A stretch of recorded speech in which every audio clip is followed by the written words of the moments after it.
அனைவருக்கும் வணக்கம். நான் டாக்டர் ஹரிகரன், இயக்குனர், தென்றல் ஐஏஎஸ் அகாடமி, காரைக்குடி. இந்த வீடியோவில் ரொம்ப முக்கியமாக டெய்லி கரண்ட் அஃபேர்ஸ் அப்படிங்கிற அப்டேஷனுக்காக இன்றைக்கி மார்ச் 20 அப்படிங்கிறது வேர்ல்டு ஸ்பேரோ டே அப்படிங்கிற மாதிரி அழைக்கப்படுகிறது.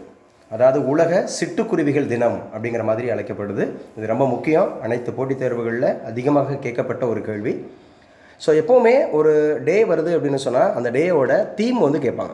ஸோ இந்த வருஷத்துக்கான தீம் 2024க்கான வேர்ல்டு ஸ்பேரோ டே அப்படிங்கிறதுக்கான தீம் என்ன சொல்லியிருக்காங்கன்னா, give them a tweet chance.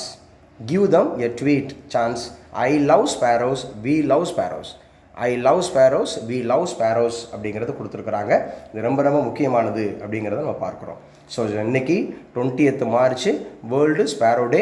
அதுக்கான தீம் பார்த்திங்கன்னா give them a tweet chance, I love sparrows, we love sparrows அப்படிங்கிறது. அடுத்து ரொம்ப முக்கியமானது, இவரை பார்க்குறீங்க, உங்கள் எல்லாருக்குமே தெரிஞ்சிருக்கும். ஸோ இவர் தான் டாக்டர் சலீம் அலி அப்படிங்கிறவர். Doctor Salim Ali, father of ornithologist அப்படி சொல்லி, பறவையலின் தந்தை, பறவை மனிதன் என்று அழைக்கப்பட்டவர். இந்த நேச்சுரல் ஹிஸ்ட்ரி அப்படிங்கிறது ரொம்ப முக்கியமான இவருடைய ஃபீல்டு. அதே மாதிரி ஆர்னித்தாலஜிஸ்ட் அப்படிங்கிறது இவருடைய முக்கியமான ஃபீல்டு. ஸோ உலக சிட்டுக்குருவிகள் தினம் அப்படிங்கிற போது இவர் எழுதின ஒரு புத்தகம் எக்ஸாக்டாக 1985 இவர் எழுதியிருந்தார். ஸோ என்ன சார் அப்படின்னு சொன்னால், இந்த சிட்டுக்குருவிகளின் வீழ்ச்சி அப்படின்னு சொல்லியிருப்பாங்க. இந்த டிக்ளைன் ஆஃப் அப்படிங்கிறது இந்த ஸ்பேரோ அப்படிங்கிறது இவருடைய புத்தகம், முக்கியமான ஒரு புத்தகம், 1985. ஸோ இவர் 1987 இறந்தாச்சு. அந்த புத்தகம் எழுதி அடுத்த 2 வருஷத்தில் ஒரு டாக்டர் சலீம் அலி இறந்தாச்சு. இவர் எங்கே பிறந்தார் அப்படின்னு சொன்னால், பாம்பேயில் தான் பிறந்தார். இவர் பாம்பேயில் தான் அவர் பிறந்தார். ஸோ எந்த வருஷம் பிறந்தார் அப்படின்னு கேட்டால் 1896 அப்படிங்கிறதுல பிறந்தார். 1896 பாம்பேயில் தான் பிறந்தார். ஸோ அவர் எங்கே இறந்தார் அப்படின்னு கேட்டால் பாம்பேயில் தான் இறந்தார். ஸோ பாம்பேயில் 1987 அப்படிங்கிறதுல அவர் இறந்தார்.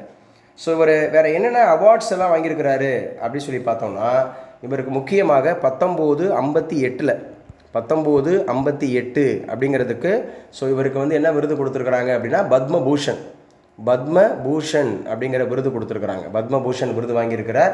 ஸோ அதுக்கப்புறம் 1976 அப்படிங்கிறதுல இவருக்கு என்ன விருது வழங்கப்பட்டிருக்கிறது அப்படின்னு பார்த்தா, பத்ம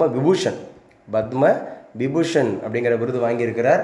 ஸோ இது ரெண்டுமே முக்கியமான விருதுகள். இந்த வருடத்தில் கேட்கப்படக்கூடிய போட்டித் தேர்வுகளுக்கு கண்டிப்பாக இதிலிருந்து ஒரு கேள்வி வருவதற்கான வாய்ப்புகள் இருக்குது. ஸோ இதுபோல் தினந்தோறும் நம்முடைய கரண்ட் அஃபேர்ஸ் பாருங்கள், இந்த மாதிரி இம்பார்ட்டன்ட் டேஸ் அப்படிங்கிறது பாருங்கள், தென்றல் ஐஏஎஸ் அகாடமி அப்டேட் பண்ணக்கூடிய அத்துணை விஷயங்களையும் பாருங்கள். ஸோ இந்த வருஷத்தில் உங்களுக்கு உறுதியாக ஒரு அரசு வேலை அப்படிங்கிறது கன்ஃபார்ம்.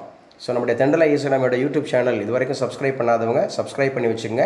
ஸோ கொஷின் பேங்க், அதே போல் study material, latest notifications, government job சம்பந்தமான அத்துணை தகவல்களும் உங்களுக்கு ஷேர் செய்யப்படும். வெற்றி நிச்சயம். God bless. Thank you so much.